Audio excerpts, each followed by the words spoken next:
All right, guys, so I just picked up this beautiful Alocasia Emerald Isle from Home Depot. Because of all of these bent leaves here, I was able to get it for 12, which is great because I get to show you guys how to repair these and basically what it takes to take a plant that you get from Home Depot and make sure it doesn't die in your care as soon as you get it. There's a few things you gotta do. Pruning, that's step one. You can back up. Pruning's the first step before I clean anything.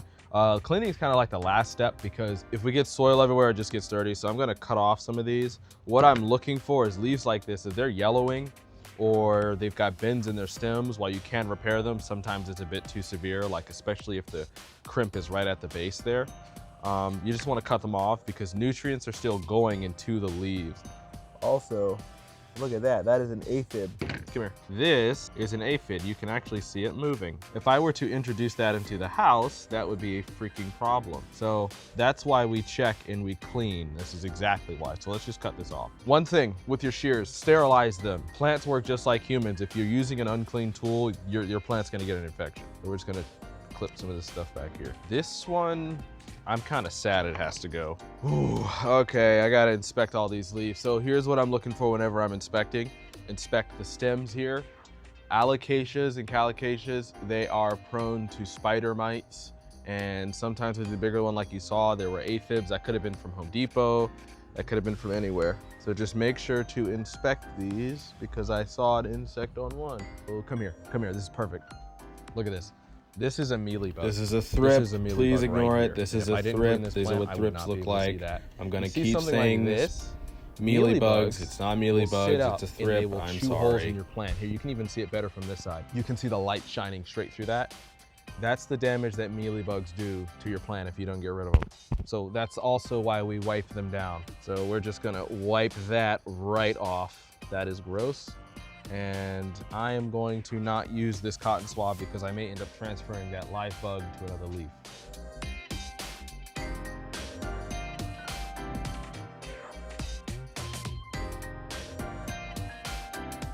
All right, now that you've already cut off everything, here's where we do the cleanup. Look at all of that nasty stuff there. We are going to show you how to actually make this sort of neem oil solution. Now what this does is it gets rid of all the pests. It also cleans off all the wax because there's dish soap in it. And it makes sure that you don't get things like spider mites and all of these other little bugs coming back after we clean everything off. So here's what the recipe calls for. It calls for 1 teaspoon of dish soap, Dawn, use Dawn because it's, I mean, they use it on the little ducks.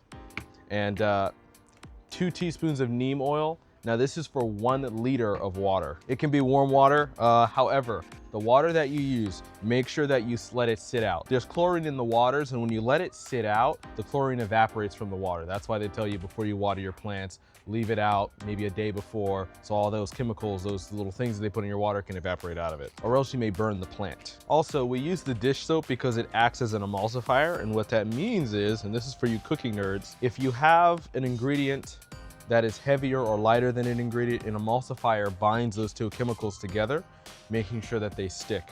And so whenever you get oil and water, that's a big issue. So that's also why we add the Dawn soap here. As you can see, you wanna make sure that there's no oil separation here. That water, that's all one solution now. You can use gloves if you want. I do it because I don't like bird poop. That crap is gross. So when you're wiping here, make sure to get everything. This works really well for plants that love humidity. If you have a plant that does love humidity, it's always good to wipe it down once in a while because you're adding the water directly to the leaf itself. I'm about to do the unthinkable to this beauty here. Just gonna boop. Let's say, for instance, this happens to your plant. If you buy a new plant from Home Depot like me, sometimes they come with bent stems. This does not mean that you need to take it off or cut it off or do any of that. This is still savable.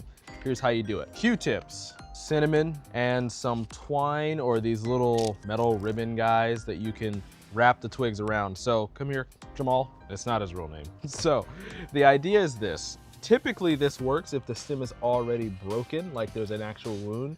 We don't have that, but I mean, I can make it. Hold on. Yeah. So we'll actually just do this. There we go. So hopefully I didn't just doom this thing, but we'll see. So, zoom out real quick for your boy. The reason we use cinnamon is because it wards off pests. It stops infection as well. So if you have, let's say, soil that's brand new or you're starting seedlings or whatnot, it's always a good idea to sprinkle a little bit of cinnamon over the top because it also repels flies. Speaking of that, I'm actually gonna pour some of that good stuff on this. It is just as easy as that, by the way. But in our case of this, we're gonna be using it on the wound that we've made in our little stem here. And so what we can do is this. If we sprinkle some cinnamon right on that guy, kind of cover the wound in that. All we do is we treat it like a little splint, and our stem is a broken leg. And we wrap the twine or the little metal ribbon things around the leaf. And over time, this will heal, but you want to make sure that the wound is kind of relatively closed, almost like that. That's perfect. And so then you just don't touch it, simple as that. All right, plant's all clean. Next step. Now, contrary to popular belief, the smartest thing to do is not to repot your plant as soon as you buy it. There's a few reasons for that. Number one, if you came from outside or indoors, whatever the temperature or humidity is from the environment that you bought it from, you're gonna sit up, and number one, a plant experiences shock whenever you replant it. So the last thing you want to do is repot it, shock the roots, as it's also going through an environmental shock going into your house or wherever you have it. So if it needs to be repotted, usually you can just do this. And you were checking to see for a few things. One, is it root bound? Honest to God, this can go for a little longer. You kind of want the roots to be about 70% of this being root instead of soil. But this is fine. Like, just because it's doing that does not necessarily mean it needs to be repotted. I'm looking for this bit to be all over here. You can check for things like moving creatures, diseases, and stuff like that. I do see eggs here, or maybe those are eggs. I gotta look online. Those look like eggs to me. Editing dial in here. Just to butt in, these are not eggs. These are actually the spores of what's called a flower pot dapperling. It comes in some soil, it's completely harmless, it's fine. You might see some little mushrooms growing up, but don't worry about it. Here is how we get rid of some of the eggs. First things first though, this may actually have too much water in it. Get yourself one of these. This is a moist meter. It is also a light in pH meter. Now, if you're looking for the best place to put your plant, whatever it sees your plants are feeling. So you put it in the soil here. Don't just put it in one spot in the soil, put it in a few. So right now it's telling me this soil is relatively dry, kind of on the wet side. It's on like a 4. So I don't want to tear too many roots off, so I got to pick a favorite spot here. And when you're watering, while those trays are very nice because they catch the water, they don't necessarily take the plant out of the water. And so it's always good to just kind of, when you're watering them, you want to fully saturate the soil, but lift it up or put it over a sink. That way all of that excess water kind of gets out of there and it doesn't sit and create root rot. Okie dokie, here's how you make your fungus gnat insecticide water. Now this is great for if you buy a plant from the store, you just bought it, you want to make sure that there's no insect eggs in it whatsoever. And to do that, you've got your mosquito dunks here. And a big thing for anybody who is using tap water for their plants is use this guy. This is a water purification for fish. You can buy this from any pet store, PetSmart, or wherever. It's very cheap and you only use a few drops of it.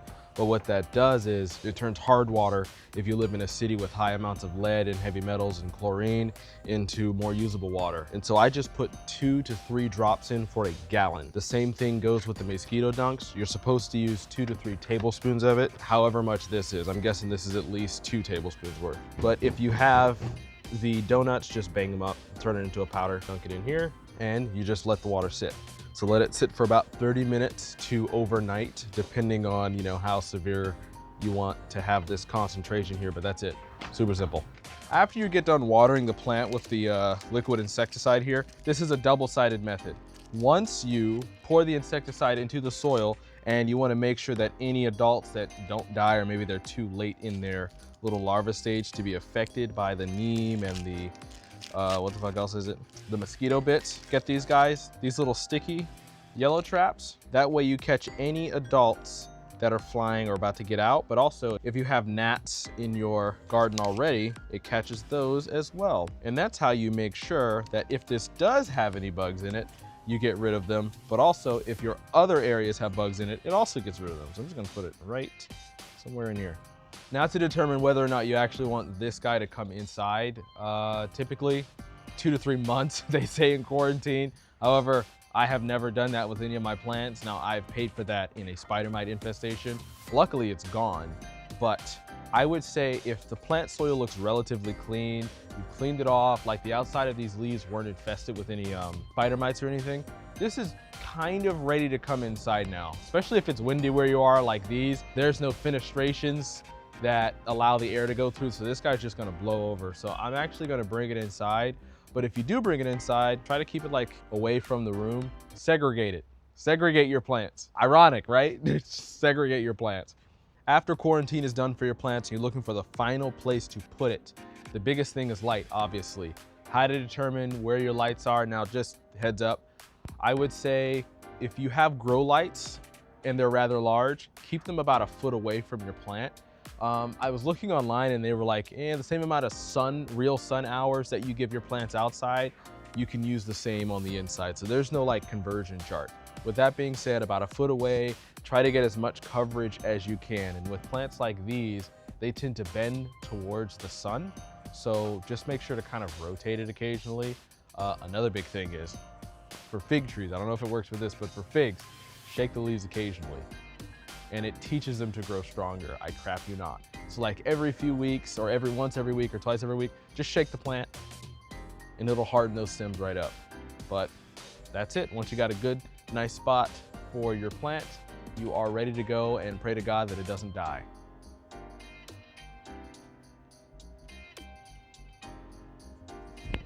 Oh yeah, buddy. Here's what I do with all the plant scraps.